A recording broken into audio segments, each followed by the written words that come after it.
DN Media, Narrative Land Publishing, and Real Musician Pro present Mindscape, Book 3. Written by DN Leo. Narrated by Lisa Larsen.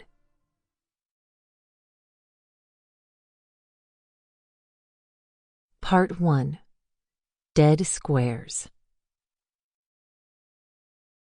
Chapter 1. Jo spat the black liquid she thought was coffee back into the mug and put the mug back on the console of her control station. The dim light from the sky dome seeped through the semi-transparent ceiling and reflected on the polished floor and the shiny computer monitors on the wall. She normally preferred monitors to wallpaper, but at the moment, it seemed a little too much for her. She'd been staring at the monitors for so long that her eyes felt like they were bleeding. She needed some caffeine to jolt her system. She had to catch up on her research for the job at hand, being Sci-Field 4, a position that made her responsible for more than 100 billion civilians in her district. Jo considered herself a good computer designer.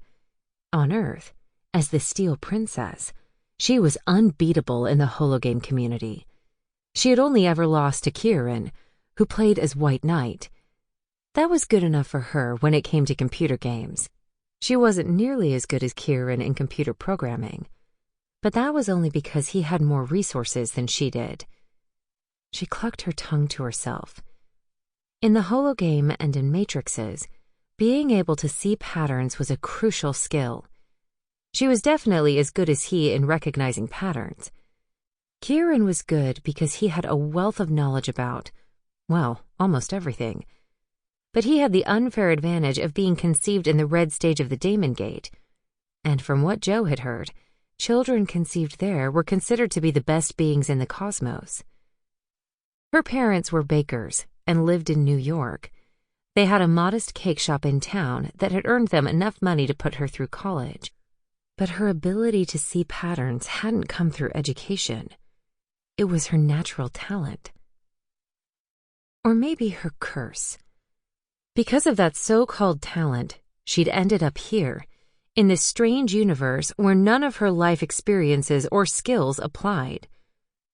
She missed her coffee and the bagels from her brother's bakery. For the life of her, she couldn't get her robot to make a decent cup of coffee. She missed hanging out with her best friend, Madeline, and watching silly chick flicks. And she missed the time she had been take-free. "Ted!" she growled as she leaned down to her computer keyboard and banged her head against it a few times.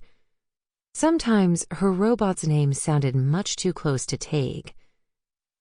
"Yes, Jo?" Her home robot rolled in. He was as round as a soccer ball and stood at knee height. Although he had working limbs, he usually chose to roll instead of walking. "I gave you the precise recipe for coffee, yet you brought me this disgusting black liquid.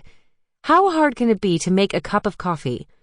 If you show me where the ingredients are, I'll make it myself. Is there a coffee shop in town? There has to be one." "I make the coffee according to your formula. However, some of the organic ingredients you gave me aren't available in Udays, so I took the liberty of using some substitutes." "Well, that's the problem. Coffee isn't simply black liquid with caffeine, but taste is something I doubt you'll ever understand." "I am afraid that human tastes and preferences are too complicated to program into a home robot like me." "I'm sure Ciaran's robot has the correct program." "Robert isn't just a home robot. He's the first generation of—" "All right, I get it. No need to elaborate, Ted." Then she sighed. "I'm sorry. I'm a little testy." "Obviously." Tag's voice interrupted.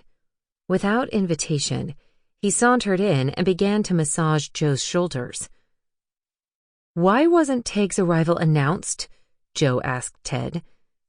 "It was." Ted pointed to the door monitor. There, she saw the blinking message that Tag had just arrived at her residence. She had been tested. Sample complete. Ready to continue?